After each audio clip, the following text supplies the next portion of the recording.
is YFM. Now we'll move on straight to my guest this morning. The Wild Little series is super blessed to, celebrate the life of a man whose voice on radio became synonymous with excellence and creativity on the airwaves, earning him the accolade, the Magnificent Emperor. Now, in a career as a disc jockey and a radio presenter spanning 6 decades, he hosted programs for the Ghana Broadcasting Corporation, GBC, and for the BBC World Service in London. Born in Sekondi, Takoradi, the fifth of 9 siblings, he was inspired by his civil servant father's passion for radio to join the Ghana Broadcasting Corporation, GBC, in 1961.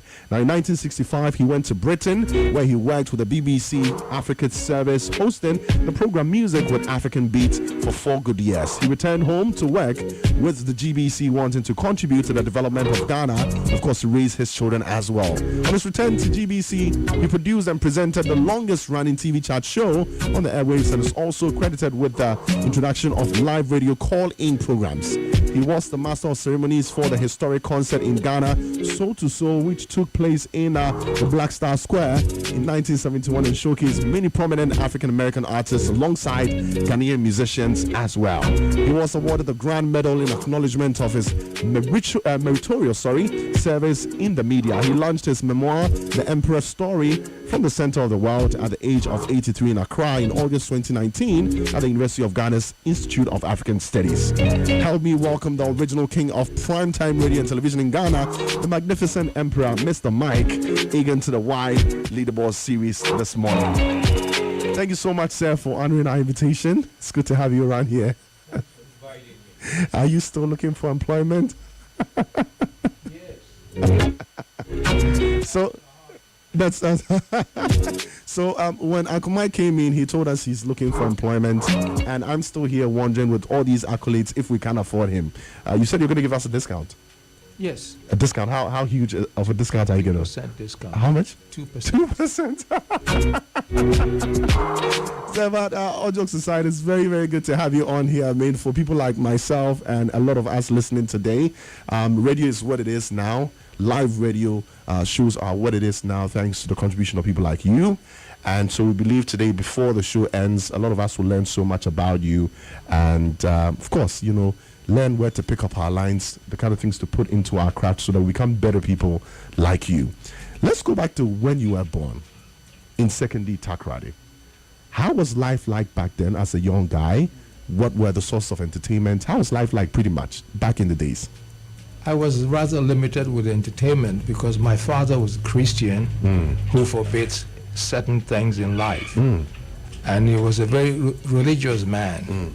So we were not given the privilege of going out to have fun. In fact, when I wanted to go to the movie, I went and enrolled as a chorister. So instead of going to the choir practice, I would sneak and go and watch a movie. It was that bad? You call that bad? Yeah, because I'm sure you might have had so much interest in the kind of things you were doing for fun, so much that you would actually go enroll in the choir. Yes, I did enroll. And you did join? Yeah, I did join. Okay. Went to choir practices and all that. But then in between that? Yes. So out of maybe 5 choir sessions in the week, how many did you skip for a movie? It's usually three choir meetings in a week. And I was sneaking one at least. On a good day? On a good day. Depending on the movie and show. Wow. Did you still have the interest in getting on radio and all that at that age? I was too young to think of a path to take at that time. But I was interested in the movie stars. Errol Flynn and many others. Elizabeth Taylor, Dinah Ross, not Dinah Ross, Dinah somebody. Okay. The other Dinah. It's many years ago. Wow. And my memory is not as strong as yours now. Yeah. Wow. So you grew up in the colonial era. How were things like? Some of us didn't meet that. Well, things were rather very prim and proper. Okay. And discipline was of great essence to every parent. And those days, if I went out and misconducted myself, any elderly person around could discipline me and report me to my daddy. that this is what your son was doing at this time of the day at this place, and this the conversation I had with him. So it was like everybody's linked to everybody in those society. We were each other's keeper. Yes. All right.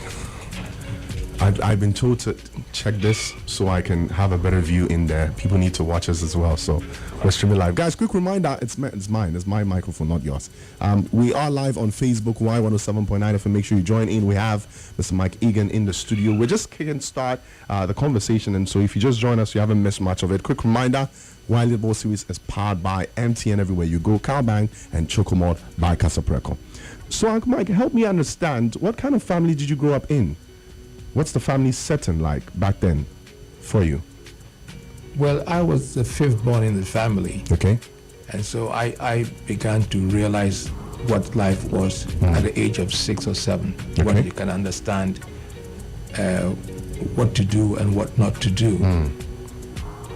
And we were a family of 9 in total. 2 of them didn't live that long. My twin family members, siblings, died 2 weeks after birth. Wow. And the other one died at the age of 10. So we were reduced to 7. 7, okay. But we were a very close-knit family. And my father was a civil servant. And in those days, being a civil servant was a big deal. You were recognized and respected. And especially if we worked hard enough to be given a promotion, which is usually titled, you have been given a European appointment. Okay.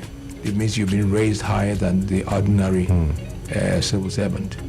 And because of his position, we all got the honor and the respect of the neighborhood. And we grew up in a place called European Town. But in secondary, it was called Akwobrim. Okay. I never got to know the meaning of Akwobrim. But I know European Town because most of the residents there were Europeans. Europeans. These were sailors? No, civil servants. Civil servants, okay. Civil servants. The police commissioner was also in the same area. And it was some sort of specialized apartheid sort of living, in that at 6 o'clock, people living in the European side are allowed to go beyond the barrier. Yeah. But if we're not, and the police knew almost everybody who lived around there, so you would be allowed to enter in and out. Yeah. Nice. Would that be the basic grounds from where the discipline that you carried through your career and life came from? Was that where you picked the basic elements of the discipline that has been with you since? I wouldn't say that I was the only one who picked up that habit. Okay. But nationwide, discipline was of great essence to the people. And parents will compare notes as to how well your family is conducting himself. So I wouldn't single myself out as an exemplary disciplinary person. But it was almost a norm. A norm. Okay. And you, the young one, misbehaving, you even check yourself before you finish your misbehavior. Did you mentioned that at some point or in the beginning or around the time you were growing up, that time you could be checked by any family member or checked by any ordinary person in the area, not necessarily your parents. Did you have any such experience? Well, maybe I will exempt myself from here. Okay. Because I think I was a very good boy. Okay. That you could hardly pick up any issues with me. But there were other people who did a few things, but not as grievous as it is being practiced today. These days. You know, young ones doing all kinds of things, misconducting themselves, smoking, drinking, and doing bad things. All the other vices. Yes. Okay. Tell us about your school days, your early school days. Which school did you attend? What kind of students were you? Any fond memories about your days in school? Well, I went to Secondary Methodist School Okay. near the main Western Regions railway station. And my father was a teacher before he became a civil servant. Okay. And he had this routine that all his children must be taught in the house up to a certain grade before they are enrolled in a classroom. And when it got to my turn to go to school, he hadn't prepared me well enough. So I went to start class 1 at the age of about 8. Wow. Those days, if you went to school, you put your hand on top of you Oh, so it's really true. and touch your ear, and if your hand can reach it, then you are. I thought it was the shoulder. It's just the ear. Yeah. Okay. So I went to school, enrolled at the age of about 9 In class 1. in class 1. But my father has taught me well in the house that I could recite A, B, C, D, E, F, G, H, I, J, K, L, 1 to 10 to 100, and I could do some mathematical equations as well. So I spent one day in class 1 because my age was above my classmates. Yeah. In my first day in school, I was tested and I was promoted to class 2. So you just did one day of class 1. Yes. Interesting. Then in class 2, I was there for about 2 weeks. Then I was sent to class 3. One day in class 1, 2 weeks in class 2, and then about another 2 weeks in class 3. So I joined my age group at standard 1. after they had gone through all the years, you just came and then did it Yes. in less than 3 months. Because I've done that from the house. Yeah. I've studied in the house and gotten all the necessary gradings. Wow, interesting. I mean, that makes you exceptionally great as well. I mean, you spent days. I think this is a record. Or you're sure maybe somebody has also gone through that before? Maybe. Because keeping records was not popular in It those wasn't days. popular back then. All right. But I'm sure the school must have had copies of what had happened because they needed to record the history of the students, of the pupils, we called them in those days. How did your friends, the mates you had to catch up with, in class 3 or 4 feel about this? Did they not feel cheated, or you did not care? Well, they looked at me as a wonder boy Okay. because what they did in three years, I did in Less than 3 months. yes. So from there, you moved on to Fijai Senior Secondary School. Yes. You remember any fond memories about your days out there? What kind of student were you, by the way, in senior high school? I would say I was an average student. Average. Yeah. Okay. You had interest in sports, performing, any of that sort? Well, sports was just a hobby, Okay. not necessarily wanting to be a footballer for life. And you But- did good at it? But table tennis was rather my Okay. game. All right. And I'm happy and proud to say that I played table tennis to national level. And in 1958 Independence Day celebration games, I became the national doubles champion Wow. in table tennis. And I played for Ghana against Nigeria in one of the tournaments. But the Nigerians were much, much better than we were. And they zero us in. How did this feel at that age, getting all these achievements? Well, it's the interest and the dedication to wanting to do anything that you do better than the other people can do it. It must have been fun. National champion. Yes. Doubles. Wow. Doubles. My partner was Jackson. He passed away not about 3 years back now, and we played against the Quay brothers. They were the champions, Back then. and the tournament was held in the Central Region, Cape Coast, Ofie. Cape Coast Town Hall, and the popular haircut was not like the ones we have today, but it was called Tokyo Joe. Tokyo Joe. You crop all the hair and leave a little bit on top of the fold, similar to what is being done today. But these days they do almost the complete shaving. Is it what the army, the military guys do? It was something that I don't know the origin, but it became very popular. So you shave just a little bit of the hair at the front, You shave the whole hair and then you leave. leave a little bit at the front. Okay, so it's not punk. No, it's not punk. It's not punk, Tokyo Joe. Maybe it was punk in those days, but we called it Tokyo Joe. Tokyo Joe. I don't know why we called it Tokyo Joe. You had yours on? I had mine on. And each time I smashed and won the point, they would shout, Tokyo Joe. Wow, you've really had fun. So beyond that, I mean, at that point, you're in high school. I'll call it high school. You're in high school playing tennis, national level. You were a good student, an average student, as you said. Yeah, average. Yes, average student. Did you have any career aspirations at that point? I don't think I had any particular. Maybe I wanted to be like my father.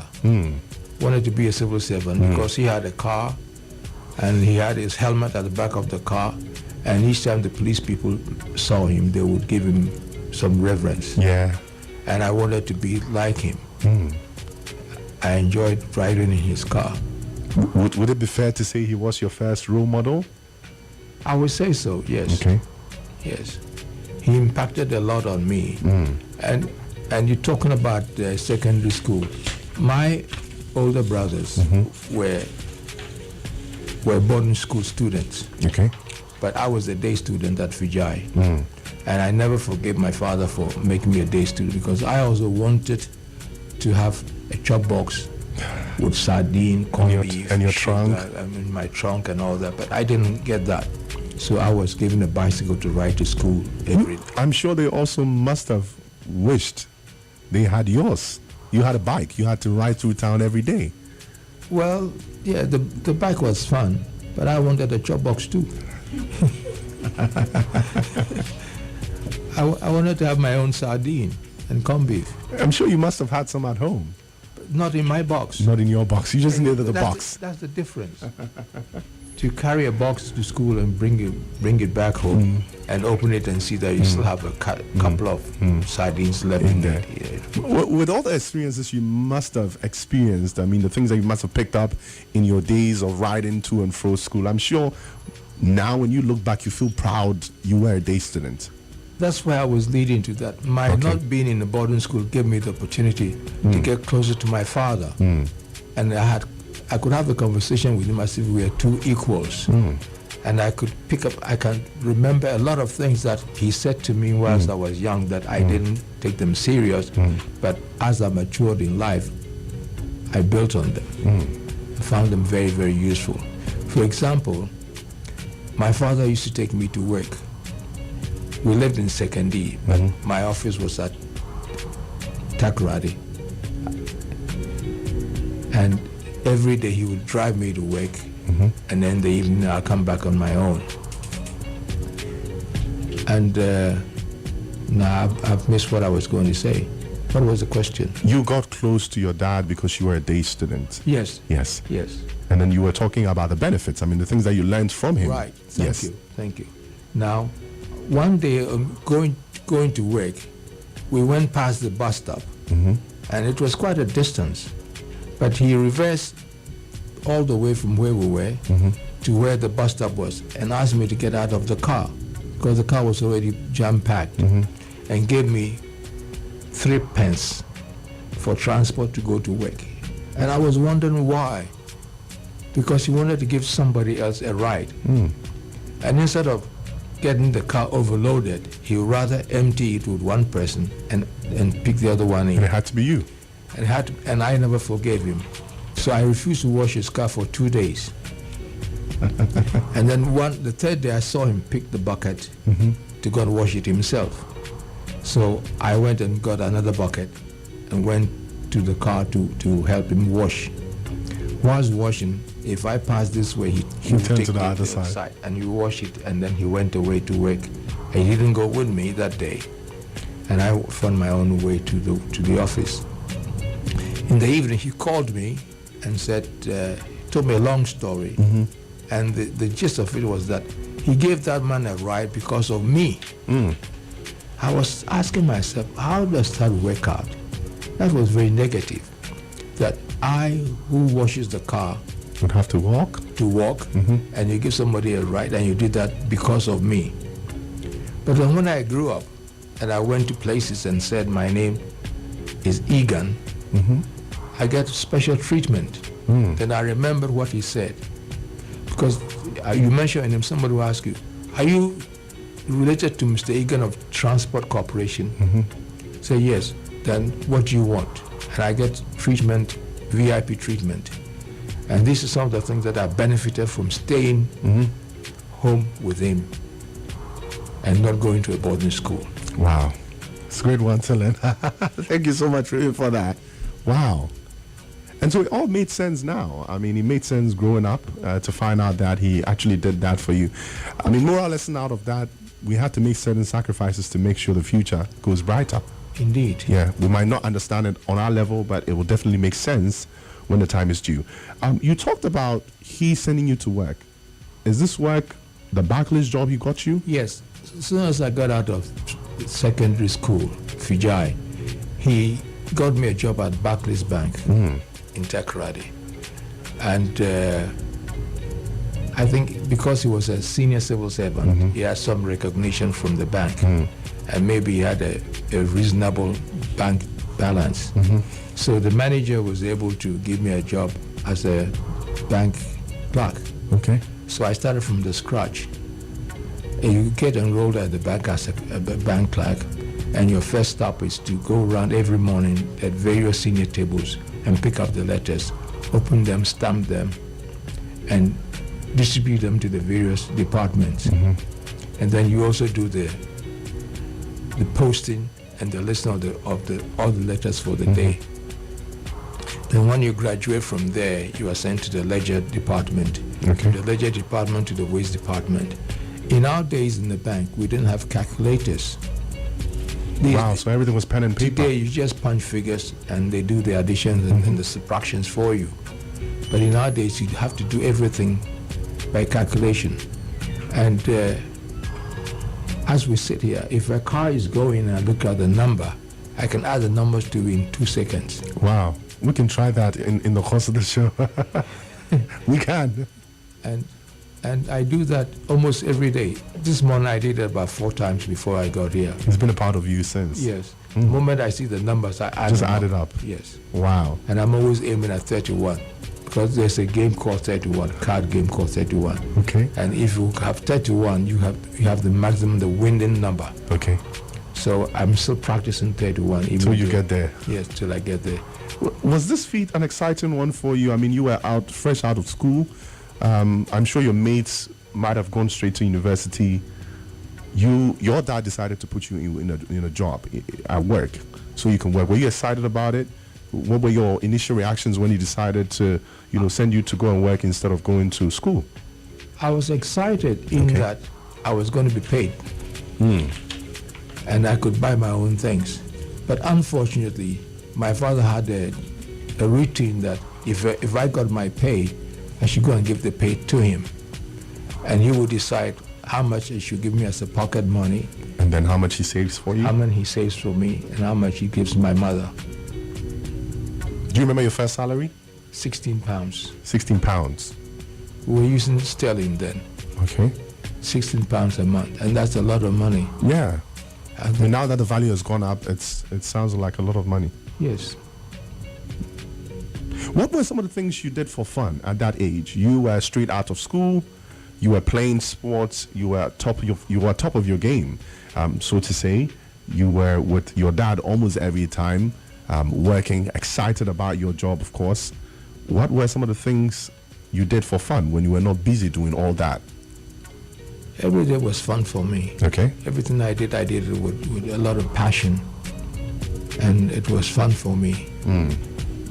When you got into the banking... I was interested in music. Okay, yes, it's good. I was very interested in music, and I like to listen to all kinds of music, jazz, high life, Latin American music, and there were particular programs that I used to listen to. Television was entirely out of the way in those days until the 60s. But in the 50s, radio was the only vehicle for entertainment. And I would listen to all these stations and give particular attention to the announcers and the presenters. And there were few that I still remember their names. Peter King was a news reader. Okay. And now they escape me. But coming to the local station, there were people like Gilbert Ade, who was the first Ghanaian to start commentary. And he was also a disc jockey. And it's interesting that his son, Kennedy, does a jazz program on Joy FM every Sunday. Wow. And each time he's on the air, I cast my mind back to his father's days. And his father was the one who introduced my late brother, Ben Eghan Jr., to sports commentary and ceremonial commentaries. Nice. So since we've mentioned radio, let me move straight into the big question. What led you into radio? How did you even transition from working at a bank into radio? Did you have any form of training before that? No training whatsoever. But as I said, I was listening to radio a lot, 24 hours in a day. As long as the radio is on and there's music, I'll go and listen to it. And there was a particular program on radio when the musicians played jazz music, and it was being produced and introduced by the head of department, Mr. Leo Rabbi Williams. Okay. And it's called the Guitar Club. The Guitar Club was just a group of musicians without any wind instrument, just rhythms, guitar, piano, drums, bass. And it was very popular for people who love jazz. But I knew that in Second Club we had two guitarists who were, in my opinion then, the best that the country can boast of. So I approached them and suggested that we should also set up a guitar club for the Second region. Yeah. They agreed, and I went around and got some musicians from the Broadway band to be part of it. So we rehearsed, and then I wrote to Mr. Rabbi Williams that there's a guitar club in Takoradi, and I would like him to give it a listen the next time he visits Takoradi. Yeah. And he did, and recorded it, and was aired the following week. The interesting story here is that at the end of the recording, all the musicians who participated were paid 5 guineas, £5, 5 shillings. I wasn't paid anything. But you started it all. I started and paid all the bills, entertainment, refreshment, and their transportation to come to rehearsals and all that. And the members were teasing me. Mike, I will remove Yamobi. What friend then? Remuneration. Yamobi. But I wasn't disturbed. I was happy that I was able to organize them good enough to be heard on radio. And make a good impression. Very, very good impression. So the next time Leo was coming to Takoradi, he came to record Radio Dance Time. Very popular program then. Fortunately for me, and unfortunately for the regular guy that he would use as a presenter, he had gone away from the town. So Leo asked me if I could step in for the gentleman, Mr. O'Hara. Yeah. O-H-A-R-A. O'Hara, yeah. Yeah, Davis O'Hara. He asked me to step in for him, and I jumped for the position. So I went to we were living close to the beach. So I went to the beach and started rehearsing. This is Radio Dance Time coming to you from Zenith Town Hall. You still remember the lines?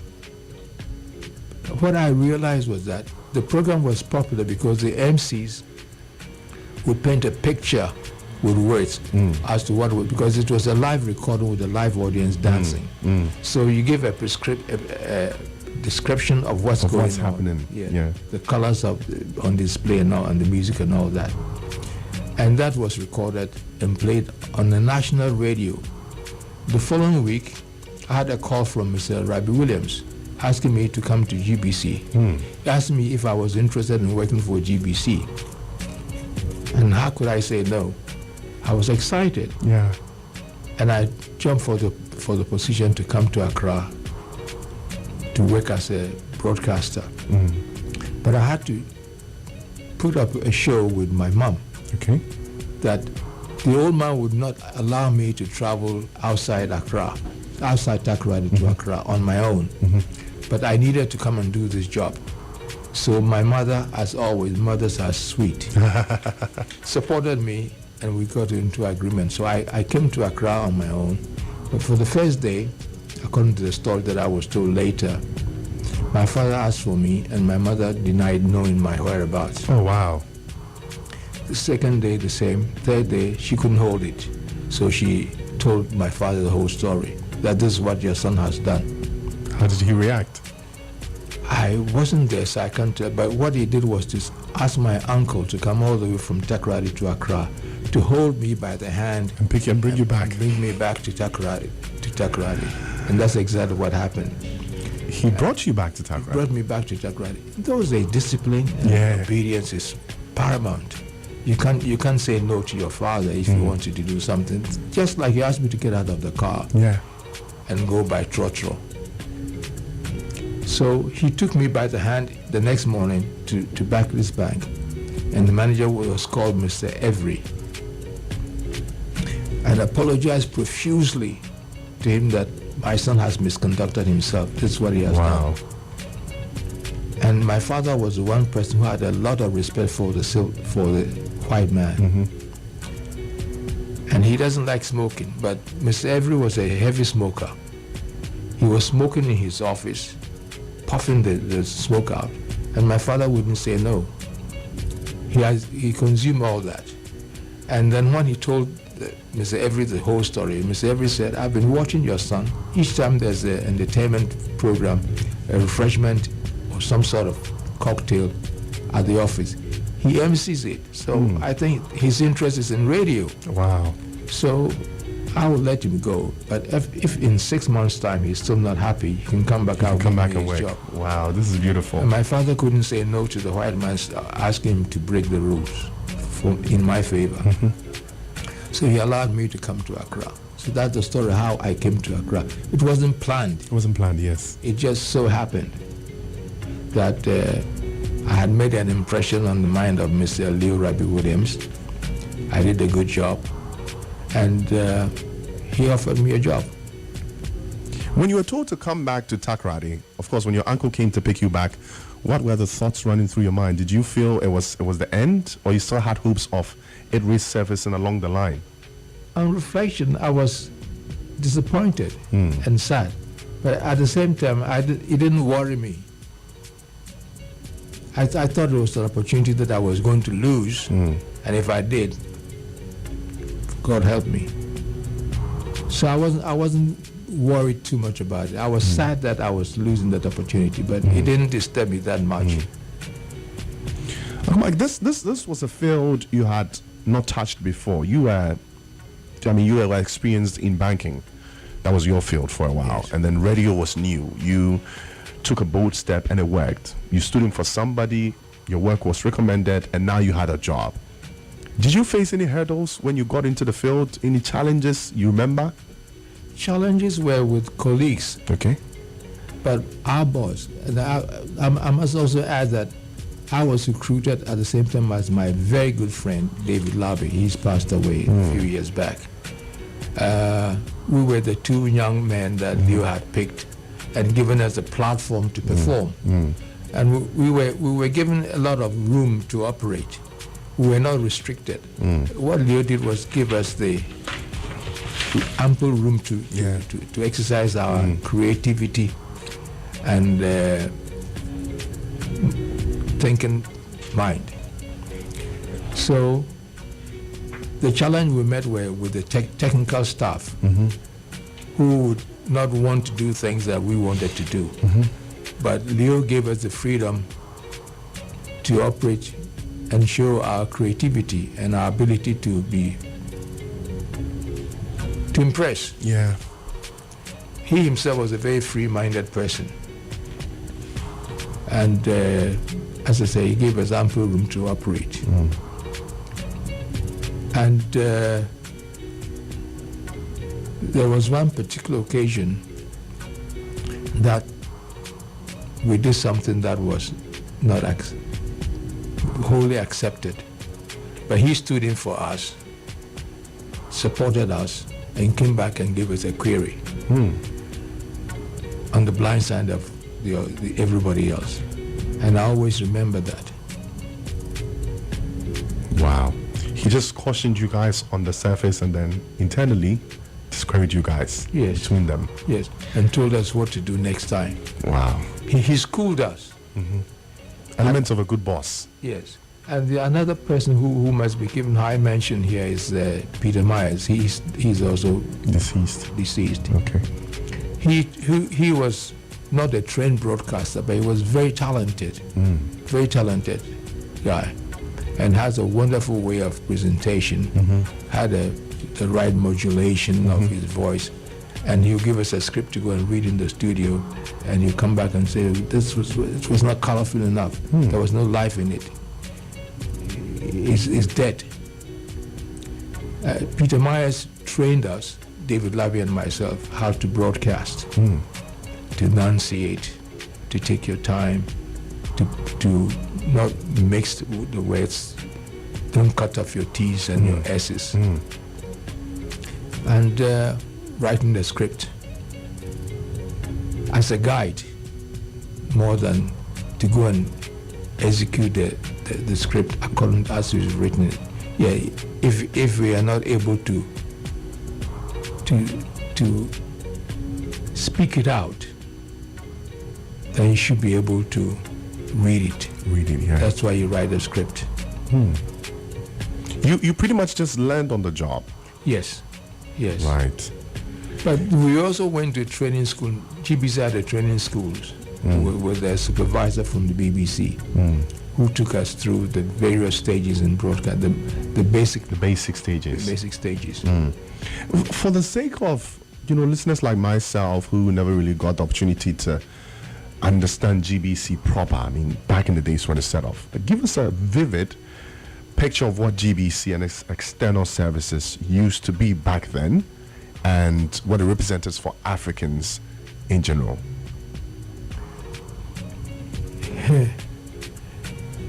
GBC was a very happy home.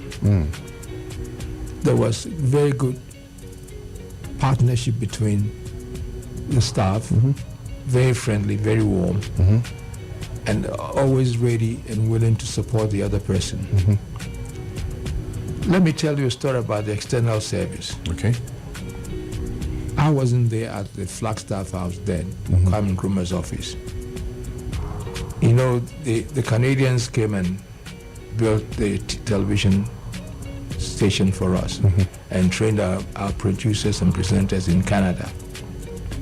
But I'm told that when the Canadians went to present the budget for the TV station to Osajifo, he asked them to go and do a budget for an external broadcasting station.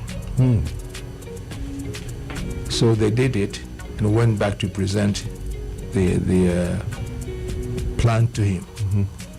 And I was told, I wasn't there, but I'm told that he said to them, how much is it going to cost?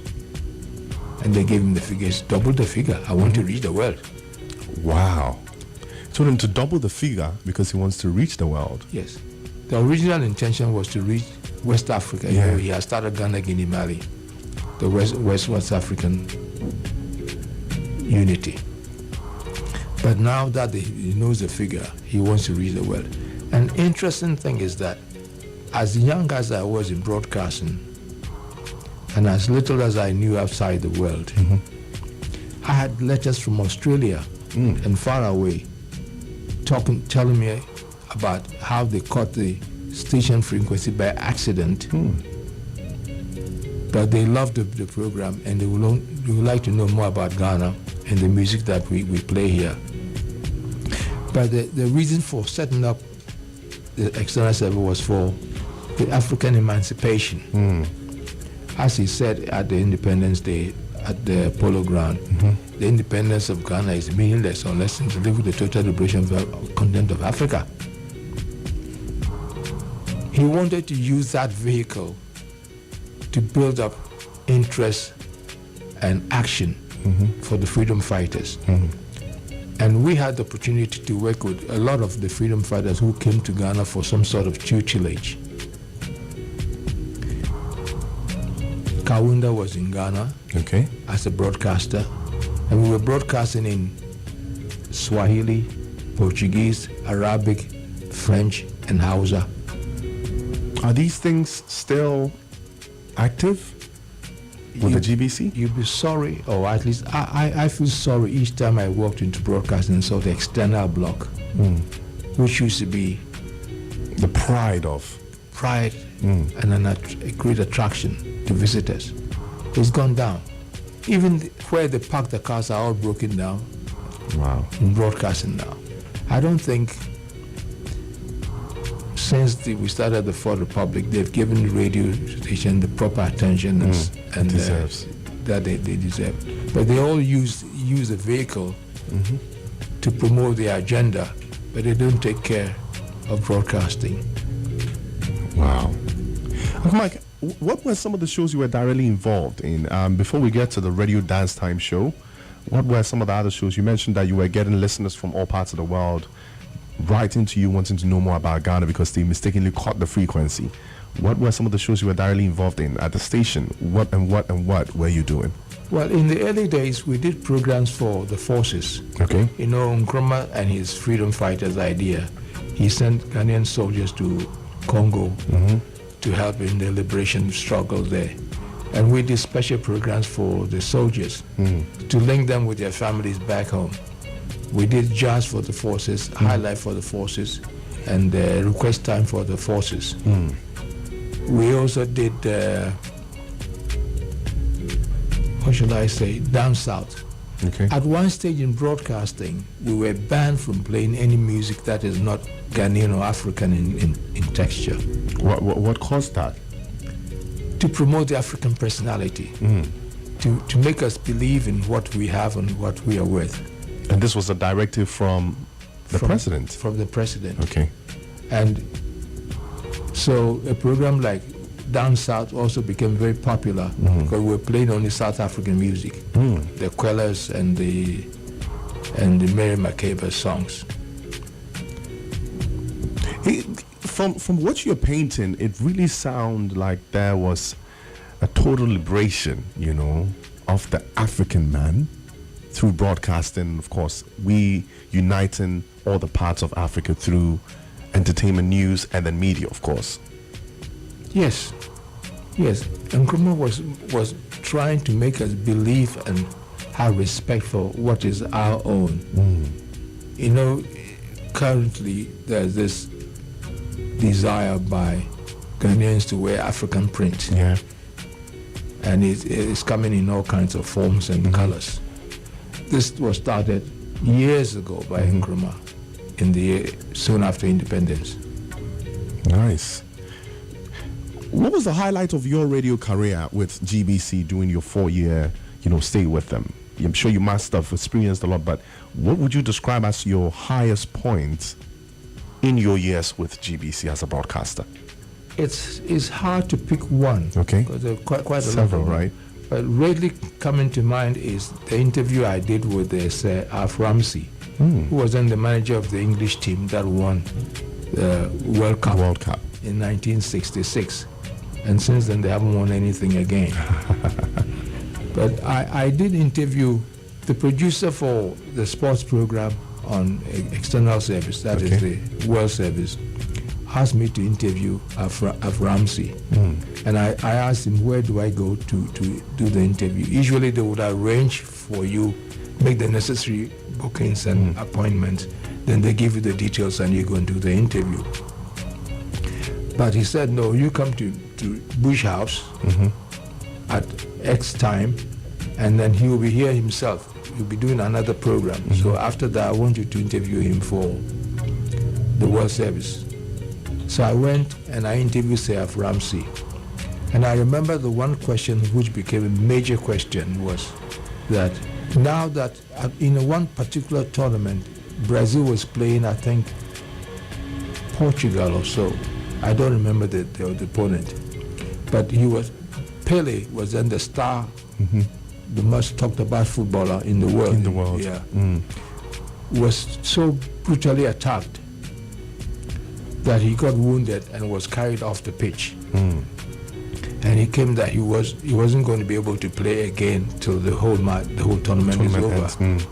So in my interview with Sir Ramsey, I asked him, now that Pele has been butchered out of the tournament, who is going to be the main attraction? He gave his opinion about it. But the word butcher that I used became the major attraction Of the interview. So it was played on the national domestic service as well. And that got me into fame. So many of the producers from the World Service, each time they wanted someone to go and do an interview, they would call me. And that made my pocket Fat. very fat. I'm happy to say that through my freelancing with the BBC, I was earning as much as £300 a week. Wow, that's a lot. That's a lot, because I'll do interviews and I'll do my own program, and then all bits and pieces added together, depending on the duration of the interview that you use. You get paid £10, 10 shillings, or £5, 5 shillings, and I could do quite a number of interviews, even on Sundays. You became a national sensation through GBC, through your interviews. At what age did all this happen? How old were you at that point? I was in my 30s. You were in your 30s. Yes. At that point, did you have plans of venturing into anything else, or solely sticking to broadcasting and journalism, so to say? Broadcasting was my passion. It was your passion. Broadcasting was my everything. And I wanted to do broadcasting 24 hours a day. Sorry. But it got to a point where I thought bureaucracy and officialdom was holding me back. And I didn't want that. For example, I used to have let me confuse you a little bit. Sure, it's allowed. I'm happy to say that I was the one who introduced phone-ins in Ghana for the first time. Wow. Way back in 1973. And my co-host was Dr. Joyce Aye. I think when she was on the show, she mentioned you as well. Wow. So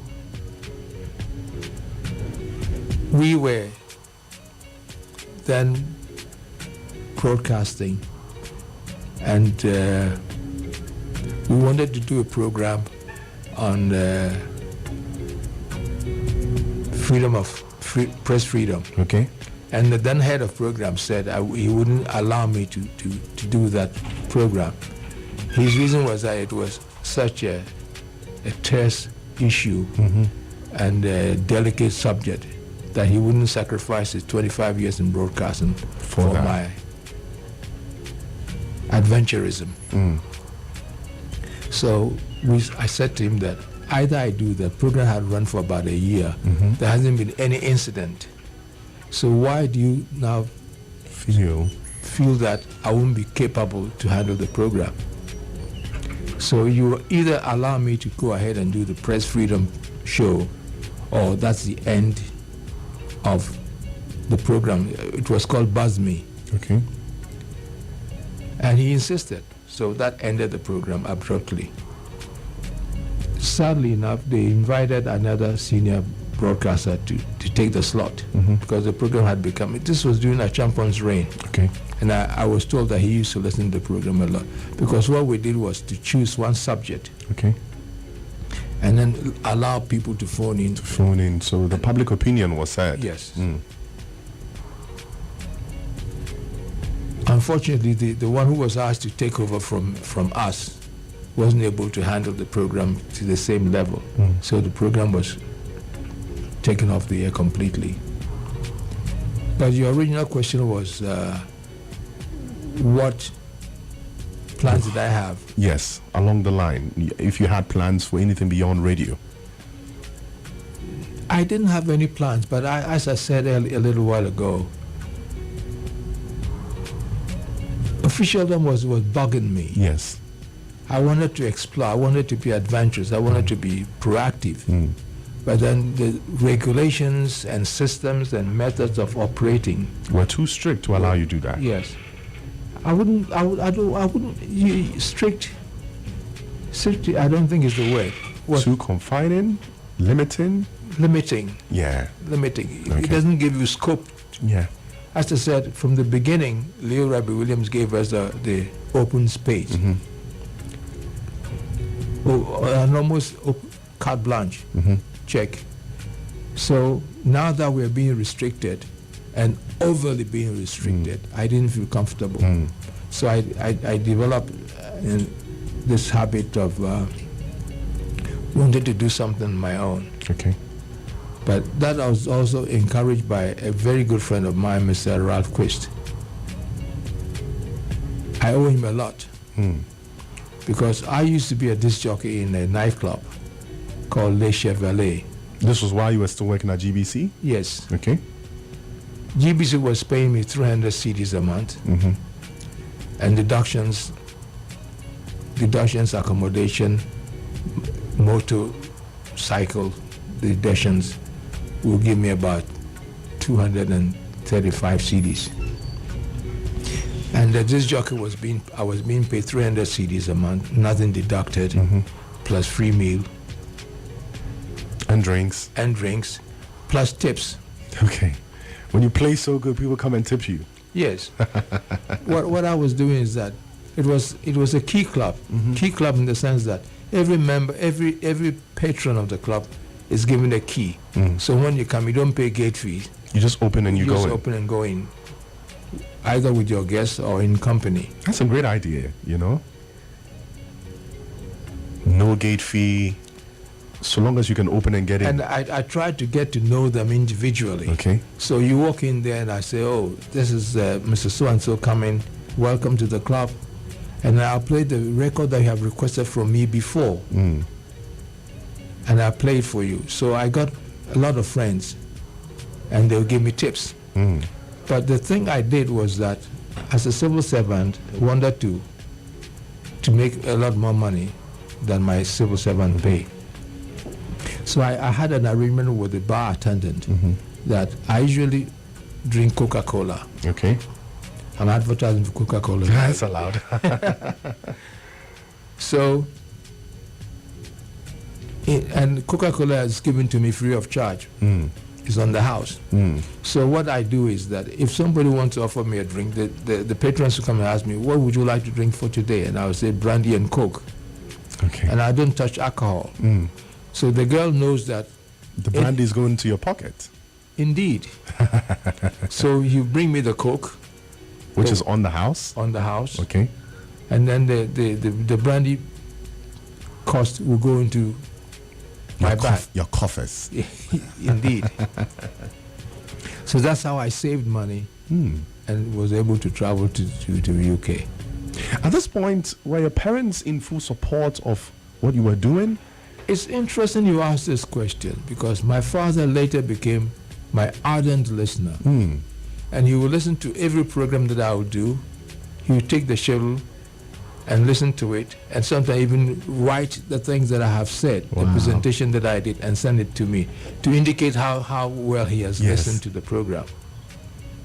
And this took you hard work, because I remember when your uncle brought you back to Takrady and your dad walked you to Barclays Bank, in your boss's office you were told to go explore, and that if after 6 months things don't go well for you there, you can come back and work at the bank. Yes. And so you put in so much to ensure that that 6 months doesn't meet you wanting so much that you'd like to come back. Indeed. Wow. Indeed. Did you have to make any form of sacrifices at this point to ensure that you stayed on your toes throughout your days at GBC, you working in a club? Did you keep out friends? You know, what were some of the things that you had to cut out in order to stay on top of your game? I try to do as much as I can with my time. I have a lot of family values. I believe in family. And I had my children here. In fact, my son, who was then about 10 years old, was my radio presenter too. Wow. I did record his answers to questions that I would ask him. Mm-hmm. I'll play a record and say that I like this record, and he say I don't like it. Just that. Just that bit. Just that bit. Wow. Or I think it's groovy. and that would be his voice. Yes, that's. But short sentences. Yeah. And a lot people liked it a lot. Are these what we would call liners at this point? I don't know what you call it these days, but Okay. because modern broadcasters Things have changed, right? A lot. Wow. I'm told along the line you worked with VRA. Yes. How did that even come in?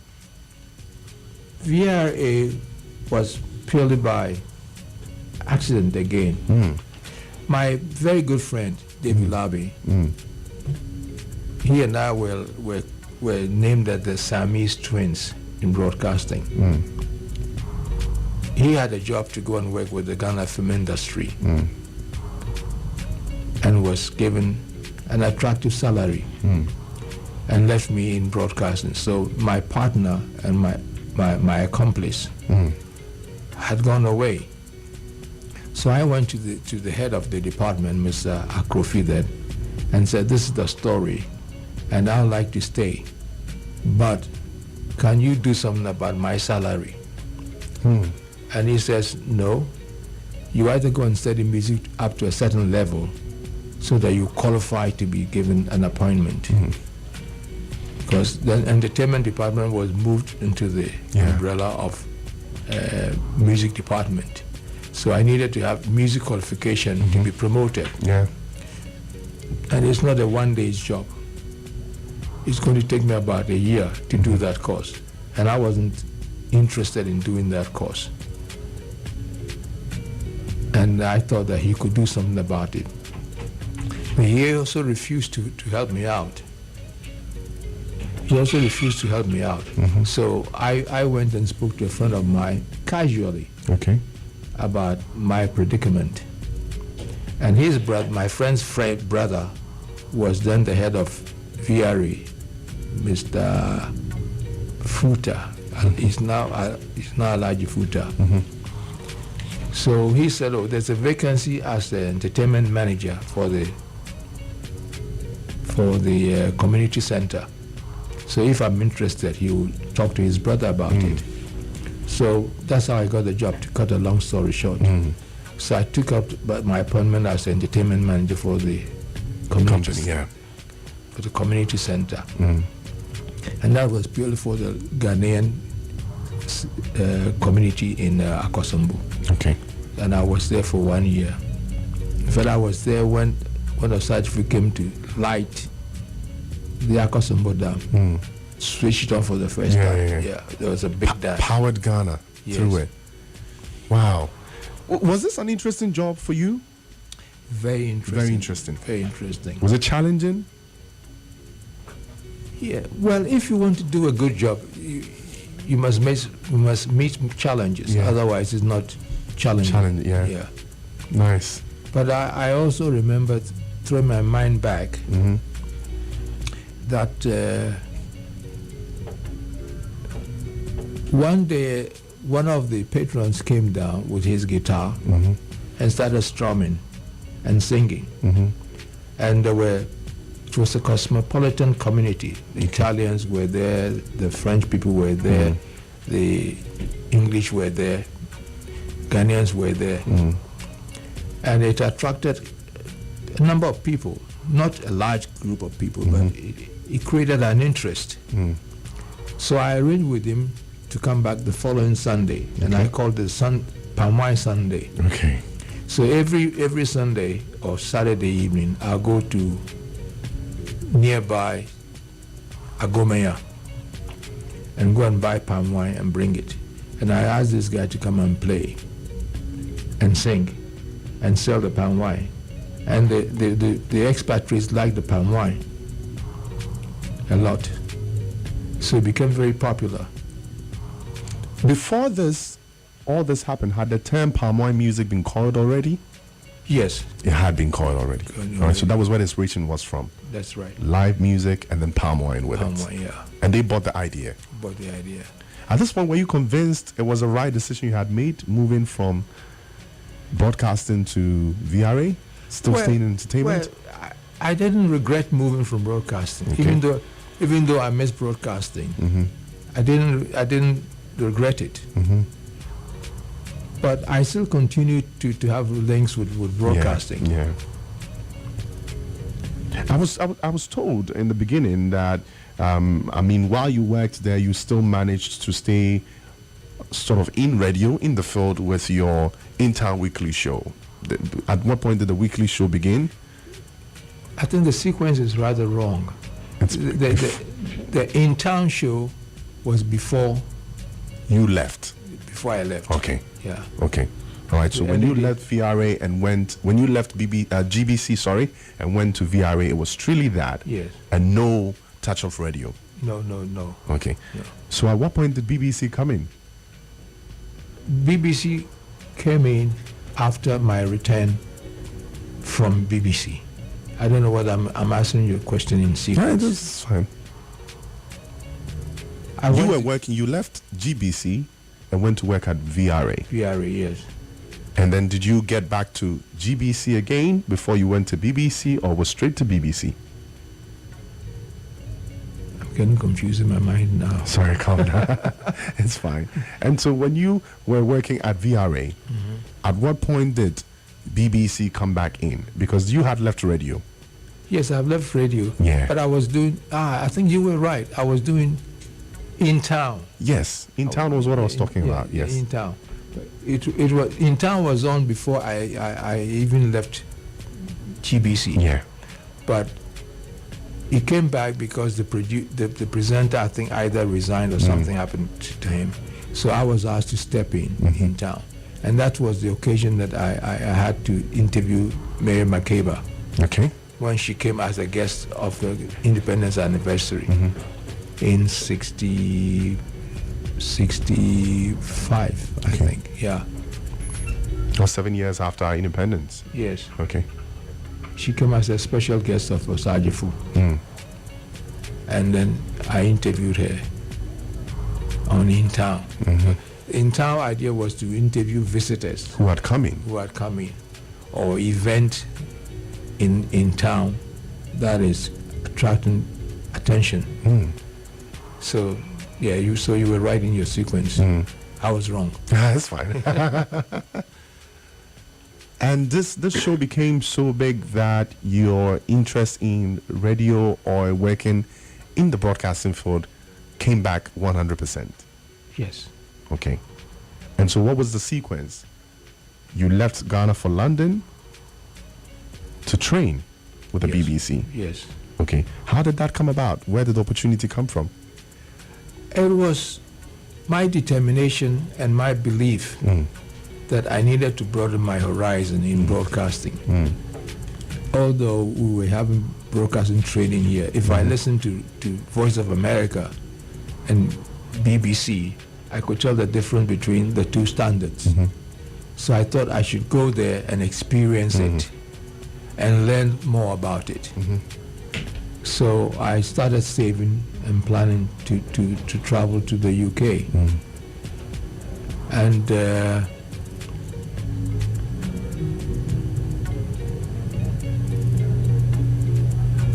I found it interesting and attractive enough to want to go there, because a friend, you remember earlier on I told about Peter Myers, Yes. who showed us how to use our voices Yes, effectively yes. and all that. He had resigned from broadcasting, gone to BBC, and he was having his own series, Good Morning Africa. So I thought that whilst he is there, if I went there, he will help me climb the ladder again. So I wrote to him, and he said, yeah, I could come.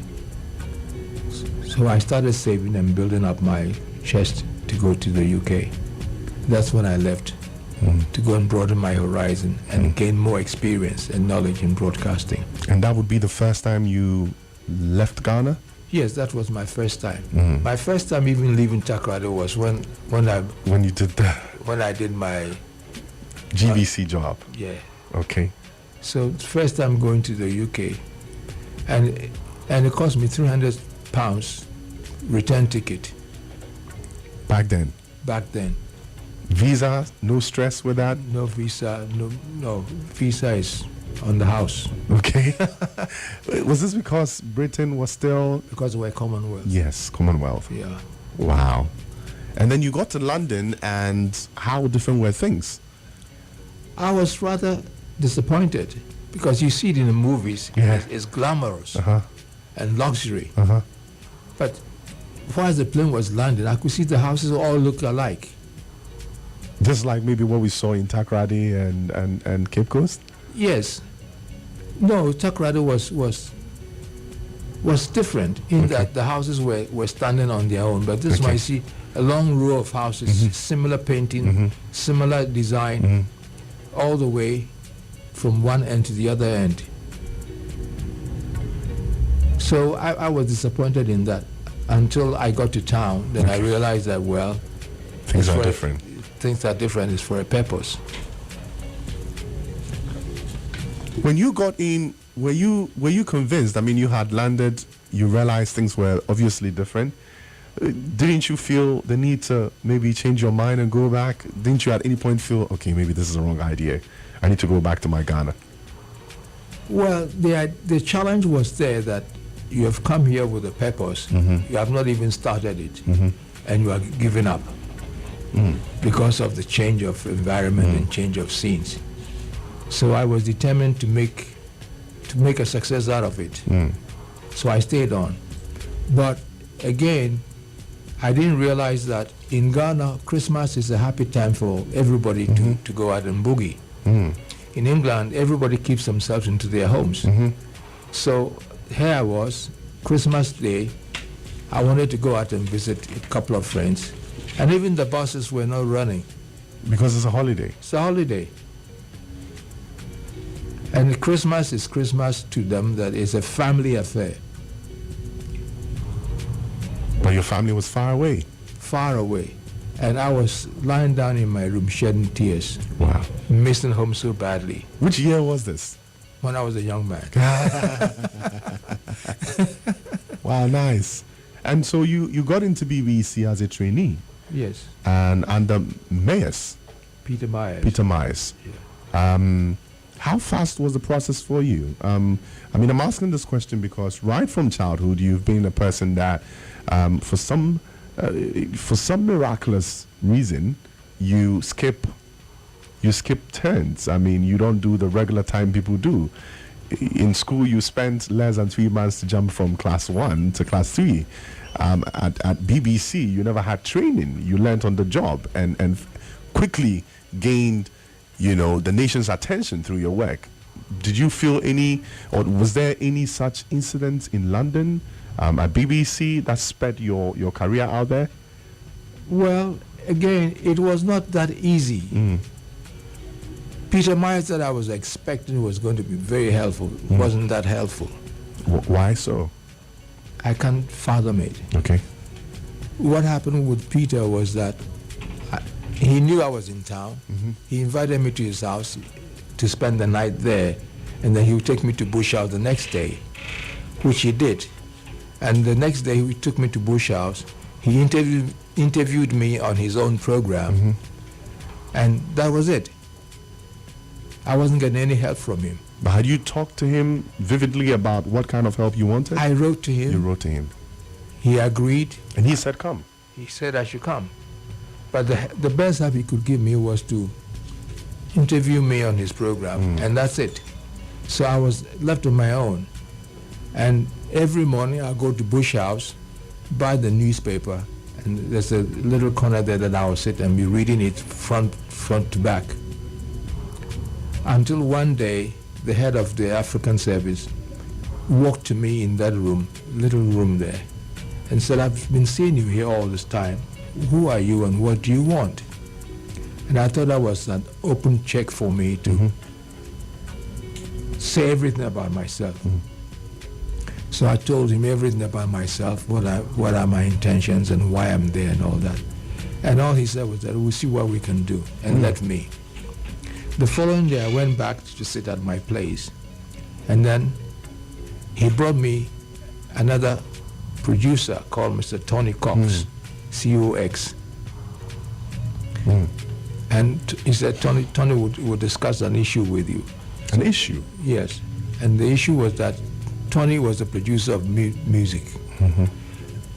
And he wanted to start a program of African music. So he asked me whether I could do a pilot for him. Okay. And then you will see what he can do. That was a statement that was quite repetitive. I'll see what I can do. Yes. Uh-huh. So I went and wrote a script and did a pilot presentation for him. And he said, okay, but this is not exactly what I want, but we'll work on it together. So he decided to send me to the training school where we learned how to write a script for a program, having the main differentiation between written word and spoken word. Because, and I still remember because Mr. Cox was saying that when you are speaking and you made a mistake on radio, it cannot be traced back. The listener can't find out whether you said X or Z. It goes. It goes. In writing, you can always go back and read it again. So we were taught script writing and also how to present it. And here I share an experience with you. We were about 8 students in the class, and then the director will give you a script to go and read, and then he will make corrections for you. So my script was given to me. I went and read the script, and then in the middle of it, he asked me to stop, he waved at me in the studio, and asked me to come out. And he said to me, Mr. Eghan, you can't impress me. I've been in broadcasting for 35 years, and you can't impress me. What you did there was not you. Go back and be yourself, and read according to your own strength, and not copy anybody.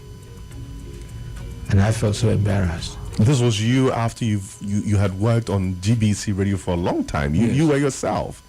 You were big in what you did. But I wanted to put up a show to impress him. That was the mistake I made. So he called me and pointed it out to me that go back, but be yourself. You can't impress me. Of course, I was trying to impress him. And I did it again and be myself. And you can tell the difference between the 2 tapes. He played the first one and then played the second one. And you could tell the difference between being myself and trying to impress him. So at what point did you start seeing and really enjoying the opportunity you had been given? I mean, all this was you trying to figure your stand, find your feet in there, get trained, knowing yourself at BBC, trying to get the show going. And at what point did you really see yourself, okay, properly seated and ready to roll at BBC? I think what cemented my case was the Avramsey interview. It got me. A lot of people felt that I was good enough to be part of their production. In other words, the quality of my interviews fitted their format, and so it gave me a lot of confidence. And in addition to that, I was making good money. So it sort of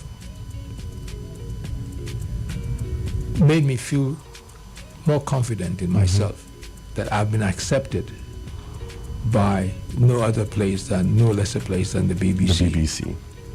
And at this point, family knew as well. I mean, your dad was still following you? Yes.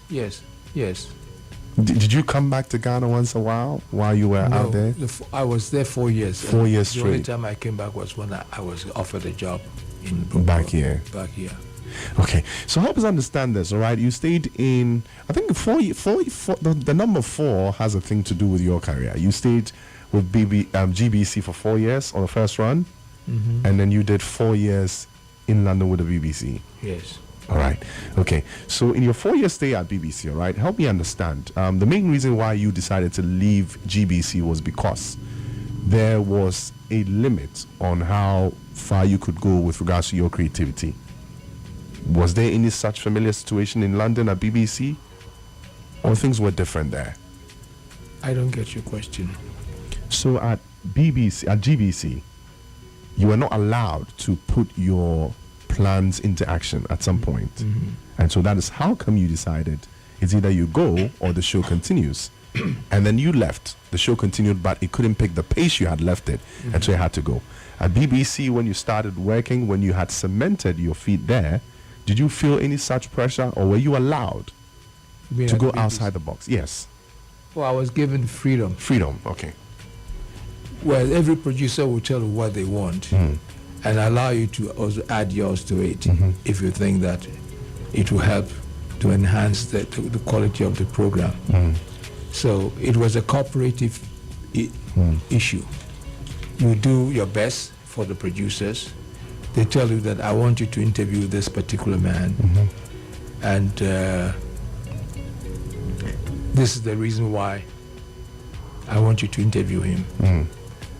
In fact, you are trained to build a theme before you even go to do the interview. That I want to interview Mr. Mike Eghan, and what I want to draw from him is maybe his interest in a particular subject or a particular issue. Yeah. So you go and then you go and do it and add your own little thought to it. And then it comes and it makes an impression on the producer. So the next time he wants another interview, he picks up the phone and calls you that Mr. So-and-so is in town and I would like you to do an interview with him. He's so-and-so. So what angle do you think you can get? Of course, they also rely on the fact that I'm an African, so I understand the African concept better than they do. So they give you the freedom to add your Africanization into it. Yeah. So 4 years was good, obviously. You were paid better. Yes. You had the opportunity of meeting a lot more people. Yes. You had the room to experiment more of your ideas, just like you just described. What then brought about your decision to return home? Two issues. Okay. Two main issues. One, my son. Okay. On Sundays, I do the house laundry, me, my wife, and my son.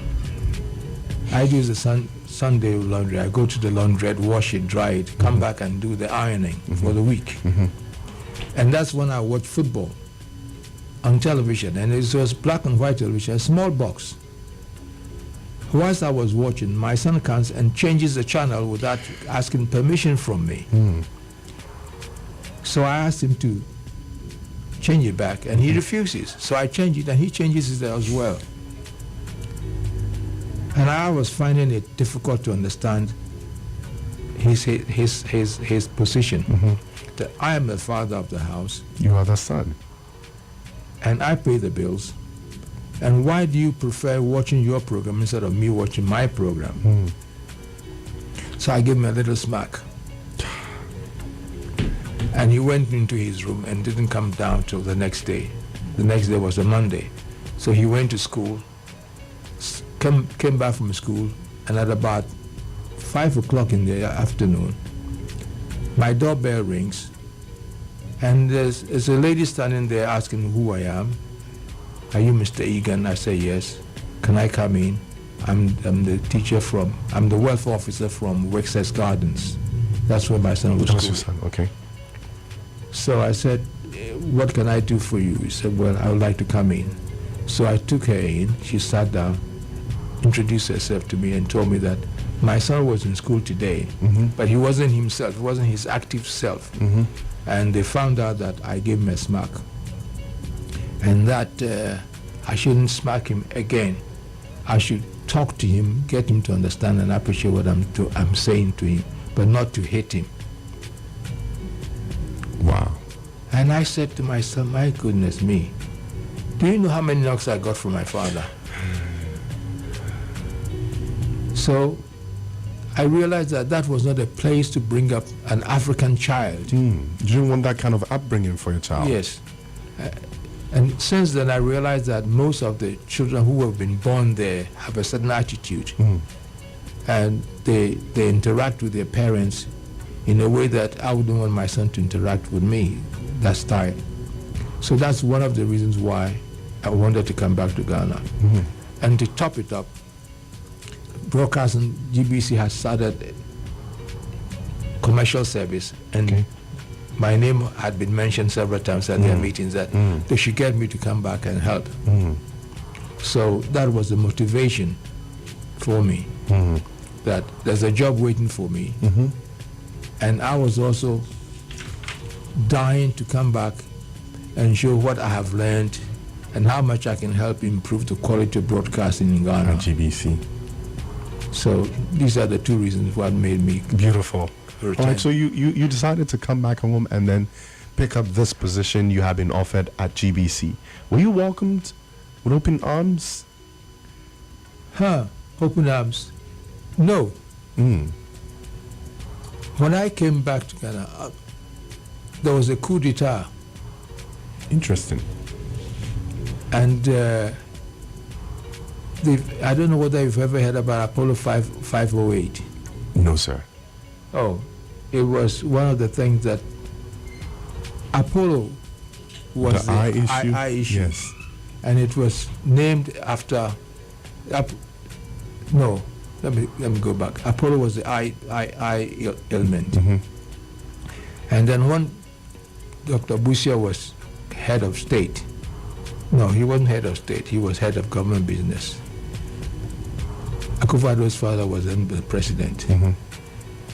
So he sacked all the other members who were not in his political inclination. So Mr. Ajolo, who was then the deputy director of broadcasting, came to London, did the interview for not just Mike Eghan interview, but interviewed lots of people for appointment in Ghana. He came and did that. And then because he was from the old regime, he's been sacked. And I got back to Ghana. It took me 1 month to get to Ghana. I came by boat. How? Because it was a cargo boat, and it was stopping at various ports to discharge. Offload, yeah. So I came to Ghana, and Ajolo, who had given me the employment letter, had been sacked. So they said they have no idea who I am and what I was looking for. Wow. Let me understand this. So you were interviewed in London by an official, and given an appointment letter to come back home. And paid for my ticket. Paid for your ticket. Yes. But because there was a coup, you had to come by boat. No. I chose to come by boat because it was easy to carry my luggage. You had a lot of luggage. Yes. And so you wanted to come with it. Yes. And it took you a whole month. Yes. On the sea to get here. Not that it was a punishment or anything. No. It was the schedule for the boat, because we stopped at almost every West African port to offload and unload. So the delay was not caused by any deliberate attempt by anybody. But your choice. My choice. If I come by MV Royal, which was a passenger, it would have been 1 week. Okay. And you wouldn't have missed the opportunity. I wouldn't have missed the opportunity. And so when you think back and you remember the decision you took, that because you had a lot of luggage, you would take a cargo boat instead of the passenger boat to get to Ghana, do you feel you could have done things better? No. In fact, I wish I can have that same boat again. Because it was such a sublime experience. You travel on a boat for 1 whole month. You can go for days without land. You can go for days, see nothing but just pure water, blue. and dolphins jumping and following the waves of the boat. Such a wonderful experience. It was the break you needed. Yes. So I would love to do that again, have a boat ride, but I can't afford it now. You can't afford it now. And so when you got to town, because there had been a coup, the official that interviewed you was no longer in service, and so he said he didn't know you. Yes, broadcasting didn't know me. And so you had to start all from the start. So I had to find a way to convince the officials there. But they didn't know you. Didn't they know your work? Didn't they know your records? They knew me. They knew me. But they were afraid. You know, the African politics, I wouldn't say Ghana politics, African politics. Once you are not in power, you're seen as a threat? Yes. Okay. And not that I was a threat, but the officials who were governing broadcasting then were a threat. So whatever they touch, nobody wants to touch it because they are afraid that they may be affected. One of the highlights of your second coming, according to my research, was your involvement with the Soul to Soul concert back in 1971. It was such a big event. 71. 71, yes. What was this concert about, and how did you get involved, and in what capacity? I was told you were the host, but did you go beyond that? Yes, I did. Soul to Soul was a concept by one Ed Musk, an American Hollywood person. He wanted to shoot a movie of Chinua Achebe, Things Fall Apart, in Nigeria. Yeah. So he went there, but unfortunately, because of the civil war, he couldn't do it.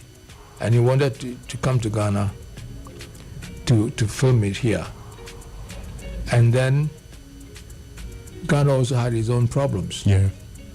So he was caught between the devil and the dark blue sea. But later on, the civil war in Nigeria subsided. So they went back, and I think they still couldn't do it. But his son, Tom Musk, had also thought about bringing African Americans back home to their roots. So he came to Ghana to visit, and he was directed to the Art Center to talk to the officials there to see what can be done. And he was welcomed there, and he was given guidance as to what to do and where to go and what not to do. And my name was given to him to contact me in broadcasting. So Tom came to meet with me and told me the whole story and asked me what I can do. And I said, well, this is my position in broadcasting. I'm a presenter, and this is what I can do. So I was employed as a consultant to the whole program. And more to do with the media, to help them link up with the media to give it maximum publicity. So that's how I got into it. And I'm happy to say that I wrote most of the jingles and the commercials for the show, and the opportunity to meet with all these great stars from America, Wilson Pickett, Les McCann, Voices of East Harlem. I was told you met Ike Turner. Yes, that was an experience. Wow. Ike Turner and his wife Tina were given a place to change, and my place was close to theirs. So I arrived. When I arrived, they had already arrived, and they were sitting in the lounge. You know, the Black Independence Square, the half moon thing. Yeah. There are a lot of rooms there. You can take. There's a banquet hall there and all that, and rooms there too, as for offices and all that. So they were there before I got there, and I was walking past, and they stopped and said, "What do you want?" So I said, "I'm the MC, and I'm going to the changing room." And she used a 4-letter word. I don't give a farthing. Who you are, get out of here. But I ignored that statement. I had the temperament not to get angry that easily. because on the spur of the moment, I could have said something, and God knows what could have happened. Exactly, could have escalated. Yeah. So I just ignored him, went to my room, and did my changing there, went back to. But he was the only person who I had direct interaction with. And Roberta Flack, Okay. she was, they took them on a tour to visit places of interest. And we went to Elmina Castle and Cape Coast Castle. And Roberta Flack was 3 persons ahead of me. When we went to the hole of no return, I was struck, but she was struck even heavier. She just passed out, and luckily the person, I don't know whether it was in Pickett or whoever was there, held her and put her on the ground for some time. That's how deep, how painful that experience was and still is. To see that people were pushed into between those holes and never came back. And the impact that it had on people differently. I wasn't happy about it, but it didn't hit me as hard as it did hit Roberta Flack. But that was a magnificent show. That was a great show. All the artists were good. I have not heard about the Voices of Islam until they came to Ghana. Santana had not been heard by many people, but they became the toast. Back then. Yeah. Wow. At this point, I mean, let's compare back then to now. When you sit, you see celebrities, you see OAPs, you see media personalities. The kind of reception people give them now, was it the same thing you received back then? Or things were different? Things were different. We were given reverence and respect and recognition. But today is different. They seem to get away with murder. Boxers can pull a gun easily on people, threaten them. Musicians can decide to insult people free of charge. It's not the same. The culture is different. The attitude is different.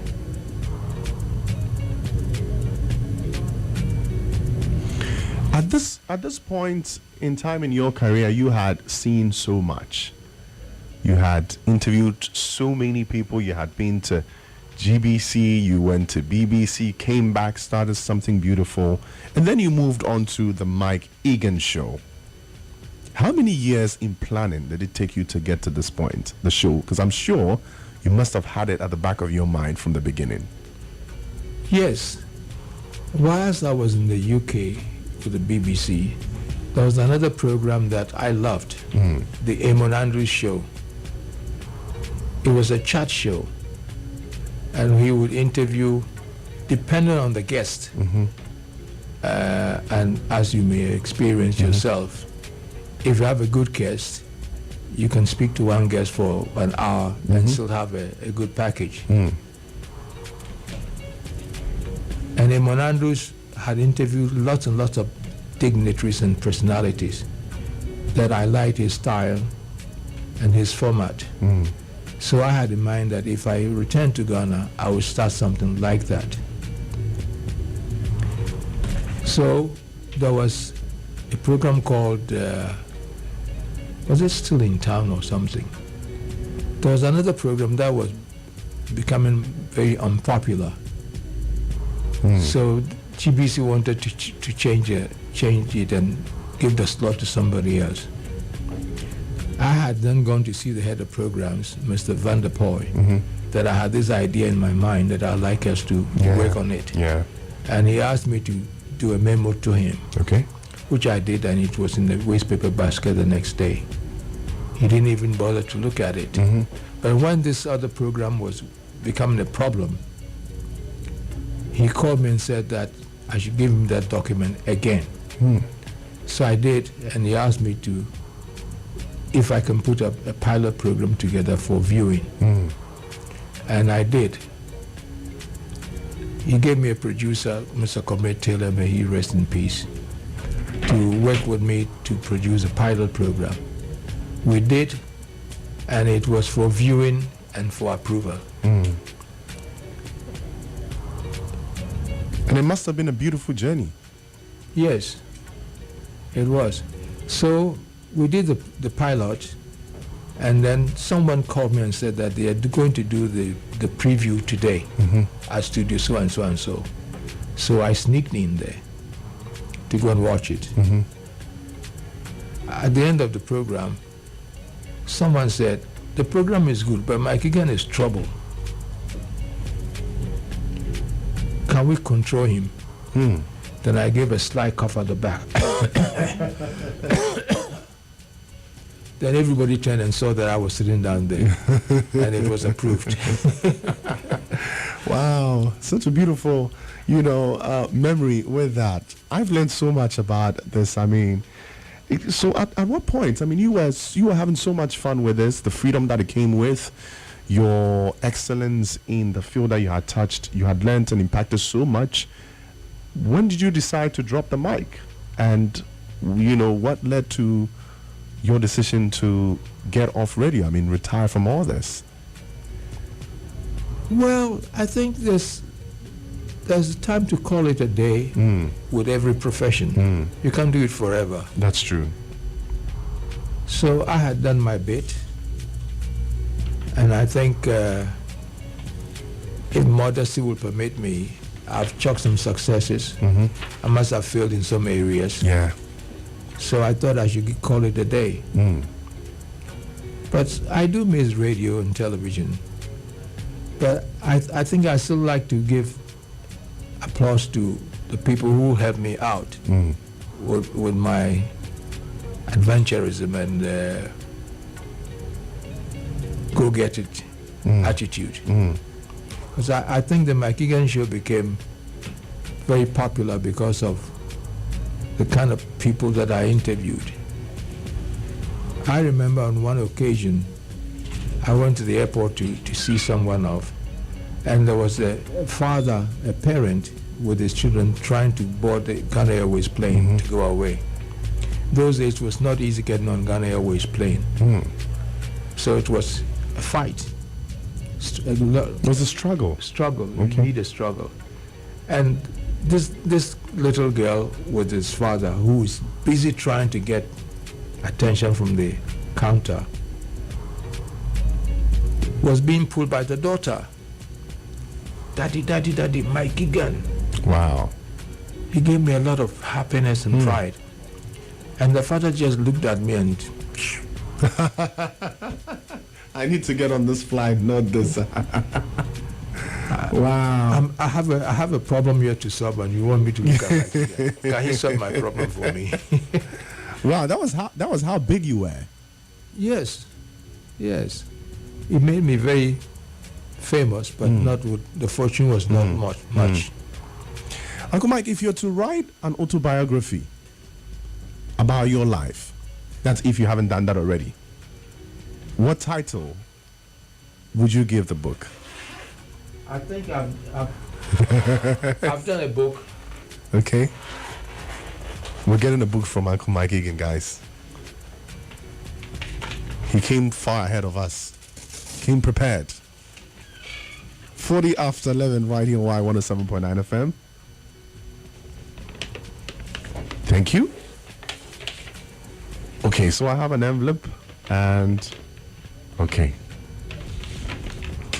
It was addressed to Uncle Ken, by the way, but it's fine. Still family. Because I thought he was the one going to interview me. Oh, Uncle Ken. You guys should get Ken in here. Wow. The Emperor's Story. All right, so the book is there already. I think I touched on that in the beginning. Wow. This has all these experiences you shared with us. Yes. How long did it take you to put this together? About 3 years. 3 years. 3. 3 years. Yes. So... It definitely will be a good story. Do you still have connects to the BBC? Do they reach out to you once a while? No, I did stringing for them for about 3 years and it stopped. I think the producers changed. Wow. In your opinion, all right, what makes a leader a good leader in your field? I have been saying that what Ghana is experiencing now and before now is the question of leadership. If you have read Lee Kuan Yew's story and the successful leaders, you could see that they had certain qualities that they use in winning people to support their ideas. But a leader must be someone who is ready and willing to listen to the other side of the story. A leader should be the one who has his own vision that he tries to sell to his people. A leader must come out of a group of people where the people believe and want to follow him. So for Ghana, we have leaders, but they lack the qualities that will make us. We don't handle our politics properly. Politics has become a tug of war. Politics has become me and you, we are enemies. I remember once I did a program with one of these language experts, and I was asking whether there's any word in Akan or any other Ghanaian language of opponent, not an enemy. And I still couldn't get it. Do you know of any word for instead of enemy, opponent? Rival? Rival is still harsher word. Still harsher word, right? Opponent is... Opponent is we're competing for something. Yes. Yeah. But rivalry... is either yours or mine. Yes. I mean, mine against yours. And enemy is even worse. Yeah. See, even for an election, we are killing one another to go and vote. I want you to be the president. Somebody else wants somebody else. That shouldn't lead us to killing ourselves. That's true. It's a matter of opinion. But we have divided the whole thing to be war instead of a peaceful exchange of ideas. Very unfortunate. I pray we get by that, sometime soon. We're still growing. I mean, if we have people like you still around, constantly hammering on what people should look out for, I think it's a thought process. And as a country, we owe it to ourselves to constantly educate the upcoming ones, the young ones, to change. Because if the change is going to be applied, I mean, we should get to a point where it should spring from the young ones. But definitely they have to look up to us as well. And so what we do will hugely impact how they see leadership. And the thing that you just touched on, a while ago. On the side of radio, do you think radio and broadcasting has gotten better or worse, in your opinion? If it's gotten worse, what do you think our current dispensation should do to improve radio and broadcasting? I wouldn't say it's gotten worse. Okay. It's gotten better, but it's limited still. There's still room for improvement. The Americans wanted to go to the moon. They went to the moon, brought a moon rock, and they're still exploring to find out what they can do when they go out of space. And that's what we should do too. We shouldn't give up. We shouldn't think we have achieved everything. Modern technology has enhanced broadcasting and its activities. In our days, if I wanted to interview Mary McCabe, I must find a way of getting somebody who knows her to tell me about her. Today you can press a button and everything would unfold before Actually you see her and talk to her. Yeah. So that's the difference. We have improved, but there's still room for improvement. Okay. I think in some stations are there for some reason that only they know best. That is not worth having a station. Some voices don't need to be given the opportunity to sit behind a microphone, but they are, because the owners of the station who have bought the instrument want them, or that's what they can afford. That's what they want to drive at. Do you find anything exciting about radio these days, personally? With that asked, do you miss anything about the good old days on radio, your time? I miss good interviews. Okay. Because I have always said that many of people who do the interviews don't do a proper homework. They just think that they're going to talk to Mr. K about something, and that's it.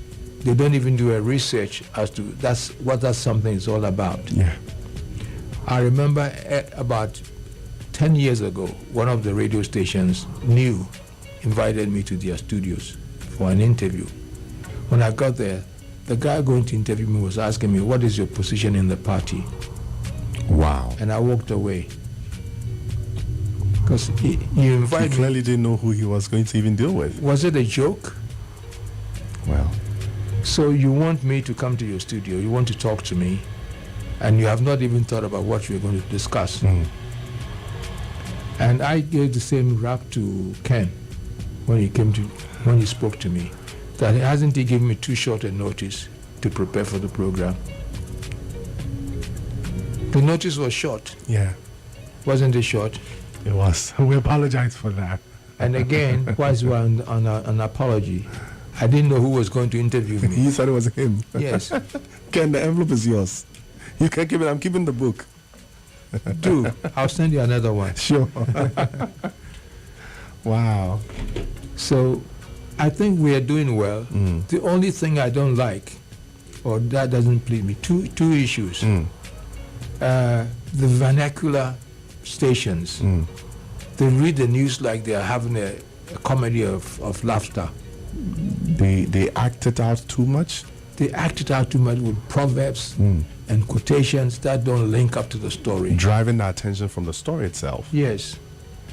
And I wonder why they allowed you to continue doing it.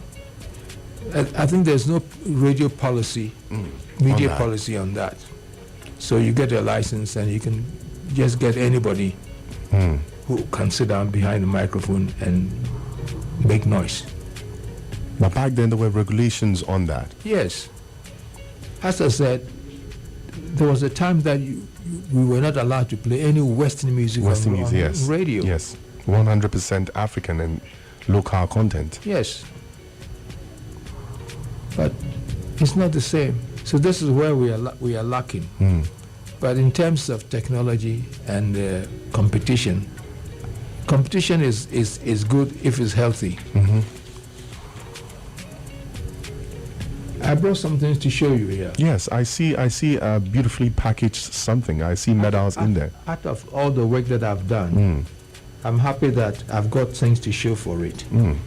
This is the Grand Medal given to me in 1979. Wow. For my meritorious service in the media. In the media. By the president?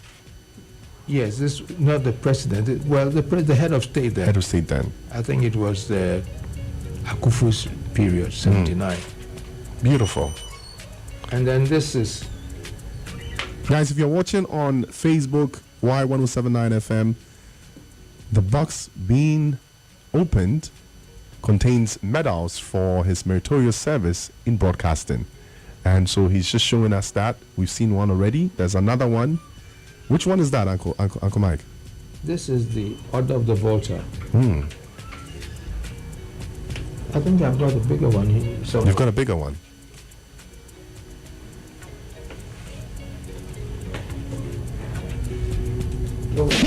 YFM. Official frequency for the young and young at What heart. I wanted to say is that I was given Order of the Volta in 2008 Okay. for my services in society. And I think I'm yet to get someone to challenge that statement that that I was the first person in the media to be given a grand medal, Wow. or first broadcaster to be given the. This clearly shows you've really put in your best in the service. Okay, that's the bigger one. This is the bigger one, the Order of the Volta. Order of the Volta. So my hard work has been rewarded, It's paid off paid off heavily. heavily.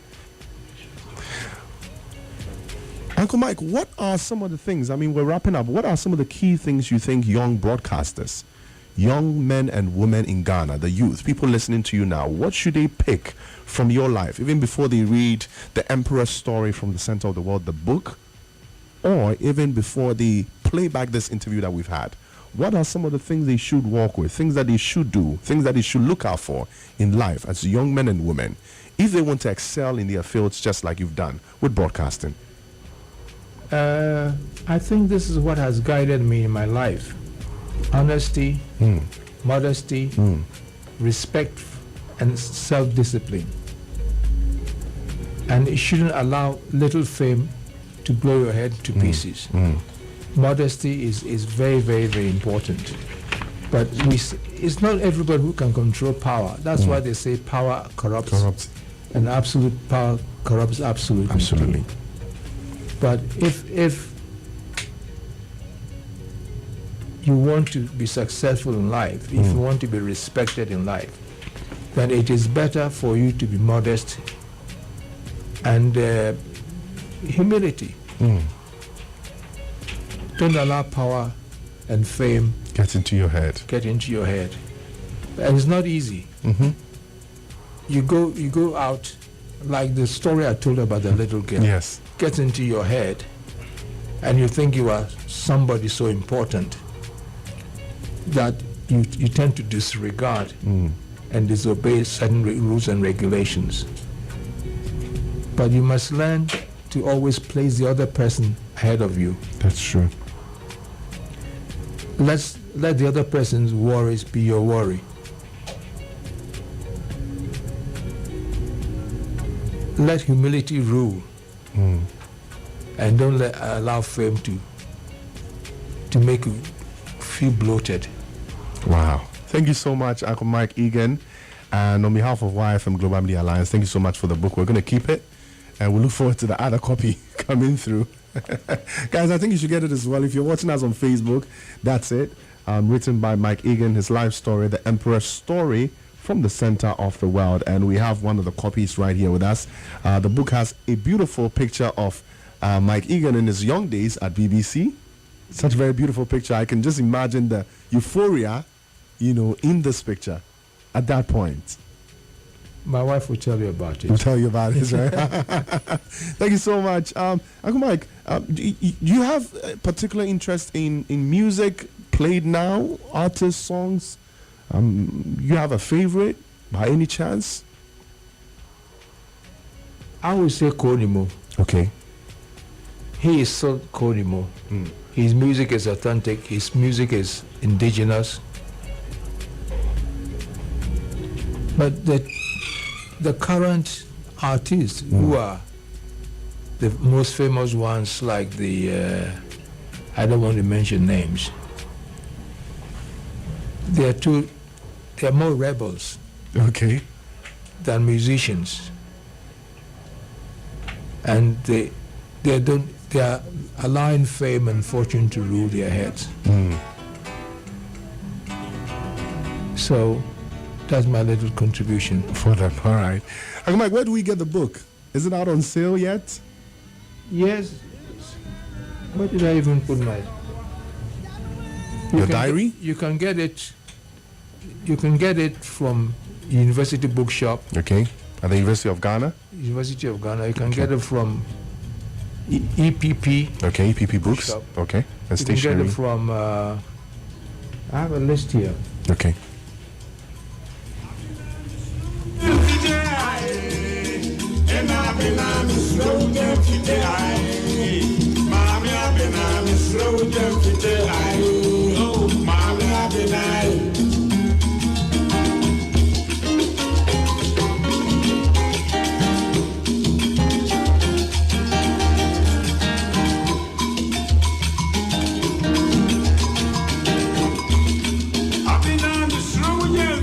Mike, okay, so we'll get the list. I think we'll get the list later, and then in the course of the show after you leave, I will just put it out for people to know. But in the meantime, they can go to the university bookshop, EPP Books and Stationery, and of course maybe Google it out. When they check online, they will see places to find it. Yes, it's online.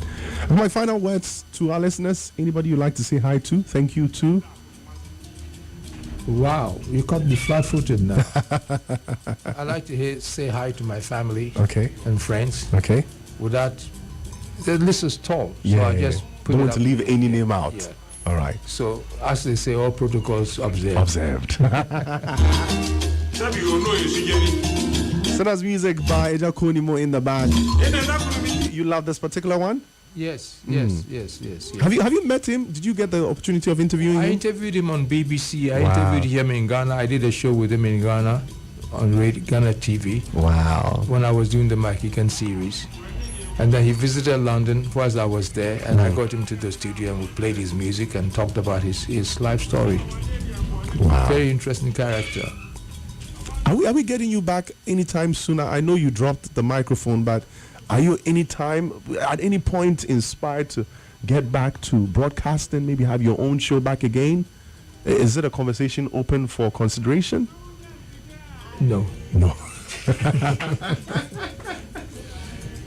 At my tender age of 85, what can I do again? A lot. It's good to hang up your boots. At some point. Why is the hooray is loud? Wow. Thank you so much, Uncle Mike, for coming through and inspire Wiley the Board series. I must say this has been a very special one indeed, because it's broadcasting. This is our field, and so the team out here definitely picked more. I know that we picked more than even our listeners. So God bless you so much. Our doors are always open. Whenever there's an opportunity for you to come back, we would welcome you with open arms. I'm happy. All right. But one thing we didn't do, I still don't know your name. My name is Rev Eskin. Eskin, I'm white. Nobody told me that. They We never didn't. met. Yes. I was just before. brought into the studio, Yes. and that's it. You know me, but I don't know you. Yes, exactly. But we'll catch up after the show. We'll definitely do that. Okay, if you buy a bottle of beer. I will. I can buy a crate. Oh, my days. Beautiful one, guys. Congratulations, you found the one station that plays Ghana's best urban music. YFM.